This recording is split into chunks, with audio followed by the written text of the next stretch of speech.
我来到纽约哥伦比亚大学，继续观察现在的美国。在过去的1个月，我穿梭在纽约地铁，登上自由女神小岛，走过白宫，和特勤女士说了话，搭乘华盛顿长途大巴，参观了最古老的公立医院，去过罗斯福小岛，在布鲁克林大桥上看人来人往，也曾近距离听市长先生讲话。我反复思考一个问题：2026年的美国是人在领先，还是走下坡路？普通人的机会又在哪里？首先问大家一个问题：都2026年了，你们认为世界上最强大的武器仍然是核武器吗？关于美国经济，我查询了过去10年的数据表现， GDP 总量除2020年略有下降外，其余年份是上升的。科研创新方面，截至2025年，美国共有诺贝尔奖获得者428人，远超第2名英国及其他国家。在医疗、生物技术、芯片、AI、航天、能源等关键领域仍保持领先的位置。经济科研看起来都没什么问题，那为什么我们总听到不少声音说美国在走下坡路，快不行了？先回到布鲁克林大桥，我们现在看到的这座桥建于1883年，是纽约的象征，如今看起来可能并不震撼，但100多年前李鸿章访问纽约，第一次参观这座工业化城市时，那还是光绪年间，你可以想象他的震惊。纽约当时已经是一座现代化都市，那种落差已经不能简单称作领先，而是犹如看见新的世界。时光流逝，很多国家陆续迎来了开放，落后没关系，可以学习。90年代，年轻的初代互联网探索者在美国取得真经，回国后在通信软件、搜索引擎、电子商务等领域拿到巨大结果，成为一方大佬，开启了造富神话，把本来没有的模式加以学习运用，甚至青出于蓝。谁发明的无所谓，拿过来快速落地，还省去试错和创新成本，这好啊！在巨大的经济回报刺激下，各国纷纷跟进，国与国之间的差距开始缩小。到近代，新技术更是成为焦点，扩散得更快了。2006年，特斯拉发布第一代纯电轿车 Roadster，08年国产电车就在路上跑了。07年 iPhone 发布，带来多点触控和全屏交互，不到2年，全球品牌跟进，按键手机消失了。当年的华强北啊，吃到第一波红利的，赚得盆满钵满。2019年 OpenAI 发布语言模型，最初少人关注，到22年成品 GPT 展现通用能力，不到6个月，全世界跟进，各种本土 AI 模型被广泛应用。可以说现在除了芯片、医药等门槛特别高的领域，基本上是你有我也马上就有。这也是美国现在给人的感觉，不是不强，而是那种代差级的领先没有那么明显了。加上除纽约之外的美国城市高楼不多，运行100年后显得老旧，各种说法开始出现。今天我要去纽约的哥伦比亚大学，准备向教授和同学们请教一些问题。路上看到一个气派的大房子，这是什么？去看看。看起来是一个很有年代的老教堂，教堂应该可以随便进吧？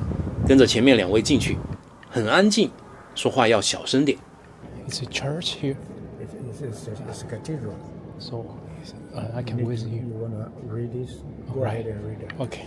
啊，要收钱啊！15美元这么贵，上帝同意吗？算了算了，不看了。I need to pay. Yeah, it's a $15.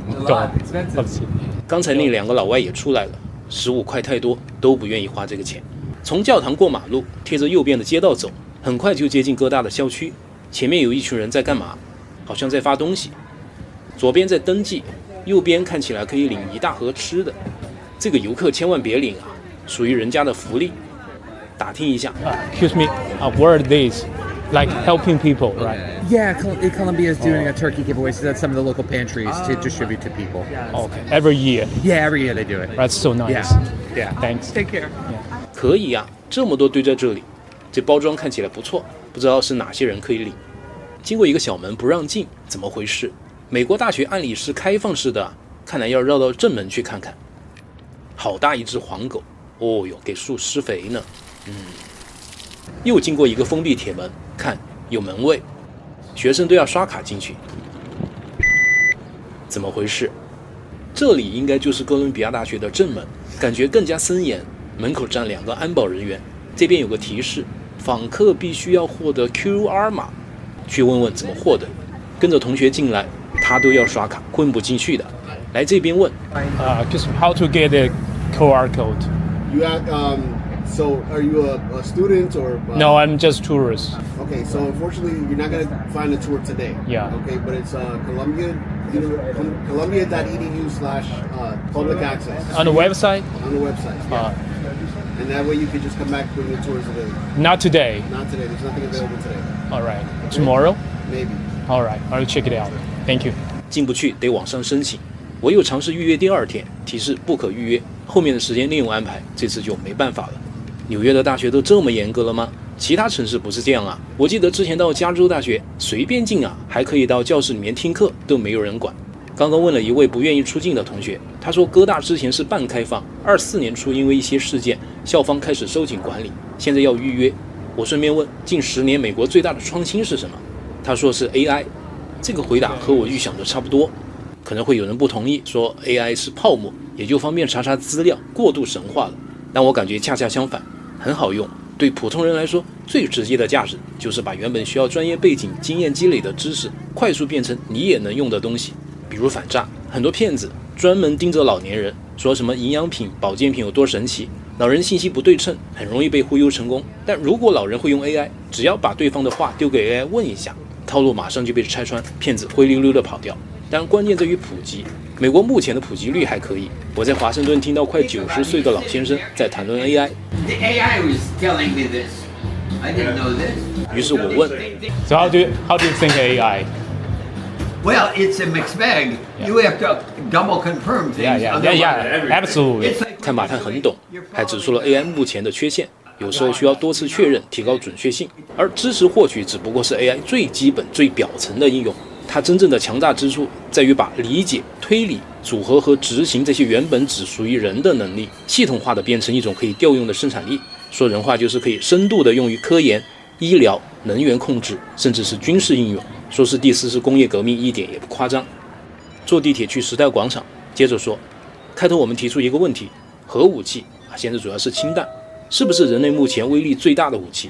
我认为还是。有人会说，美国在1945年就造出了原子弹，已经过去80多年，难道就没有更厉害的东西出现吗？应该没有。其实从战略层面看，有没有都不重要了，因为核武器的破坏力已经可以摧毁文明，只要人类还不能离开地球生活，再往上加威力意义不大，也不具备现实使用空间。真正发生变化的是现代战争的形态和思路。你看这2年的实战，已经从大规模正面推进转向小型化、高精度，对吧？无人机精确制导成为核心，不再消耗对方的全部力量，而是瓦解指挥和关键节点。相比代价巨大、几乎只能作为威慑存在的核战略武器，这些可以快速部署的小型装备反而更实用，也更难防范。而在这一套体系里面 ，AI 也用进去了，并且是占据关键位置，类似情报处理、目标识别、决策辅助啥的，如何应对也成为新的课题。所以美国的 AI 现在什么情况？截至2025年底，纳斯达克主要科技指数与 AI 相关的头部公司市值占市场总值的40%左右，这是什么概念 ？all in 状态啊！整个市场正在把最重要的筹码都压在一个方向上。美国目前最核心的优势还是半导体和先进制程，而这个体系也引入 AI 去替代一部分工程师更高效的开发，会带来什么结果？也许很快就知道了。这种火热程度，我们普通人虽然不知道细节，但也可以感知到。你去配一台电脑，就会发现现在内存、硬盘、显卡都长成什么样子。我前天看了一下，连以前认为过时的机械硬盘价格都翻倍了。哎呦，不就是 AI 闹的，可见一斑。那这些科技巨头搞的东西关普通人什么事？ AI 就是查资料嘛，我1分钟就学会了，还有什么？还有巨大的机会，甚至是出路。但问一下，人和人最大的区别是什么？出身和能力，对吧？出身改变不了就不说了，能力取决于知识储备。以前我们获取知识需要读书，小学、中学、大学一步一步，这套筛选机制有它的公平和合理性，但它并不适合所有人，也无法覆盖所有类型的能力。而有了 AI， 错过高中、大学的人也能学到专业知识，甚至直接从应用层面出发，选一个擅长的方向，深耕变成求生的本领，不断求证进步，最后做出来的东西有可能比专家教授还厉害。你同意吗？未来势必是个百花齐放的时代，会出现很多超级个体。有人可能会说，环境不好，挣钱难。如果按部就班，眼中的工作就是打螺丝、送快递这些，那的确难。去创新，打开思路，不拘泥于形式，在守法的前提下，任何能替别人节省时间、精力或者解决尴尬和麻烦的行为，都能成为一门生意。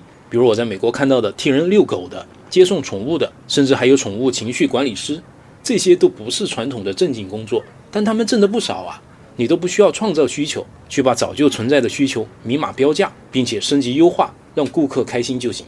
不打工有合适机会，寻个小生意，做个小老板也是一种选择。最近我看到一个很火的潮汕老先生的讲话，我们来学一下啊。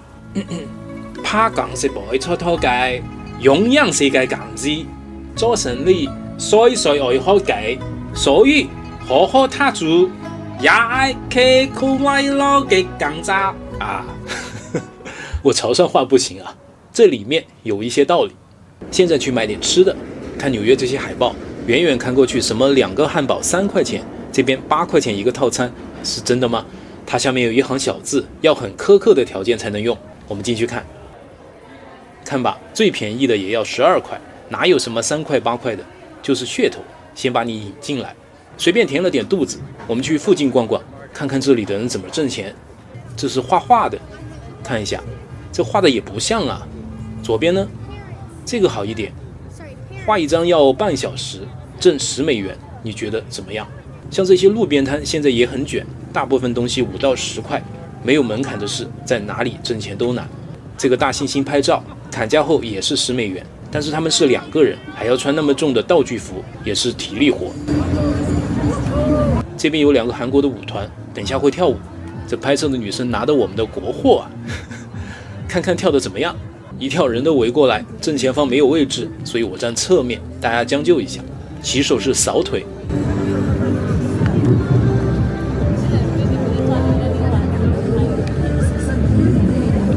大家觉得跳的怎么样？室外温度现在2度，感觉即使再跳也应该很冷。这个舞团没有向观众要钱，可能收入来自直播，这就不好估计了。走吧，这一架是整个时代广场人气最高的现场表演，有很多的观众参与。可后面到了拿帽子寻求支持的时候，人群就散了，只有4、5个人掏腰包。吃瓜群众真金白银支持的非常少。这1个月的纽约生活，我没有找到美国走下坡路的实质证据，但同样，普通美国人挣钱也并不容易，天上不会掉馅饼。自由职业时间灵活，可能忙得很晚。上班族有固定收入，但增长空间不大，想多做也很难。纽约法律有严格规定，闲时工作，企业主需要支付1.5倍的工资。他们宁可多请1个人，也不愿让现有人员加班。还有一点，美国虽然有退休安排，但似乎只是一种选择。很多老人70岁之后还在做一些简单的工作，有部分是生活所迫，但更多的是习惯，生活的一部分。在美国，工作似乎成了一种权利。本次的美国之行到此告一段落，其他的州暖和了再去。欢迎大家提供意见，我是维森，下期再见。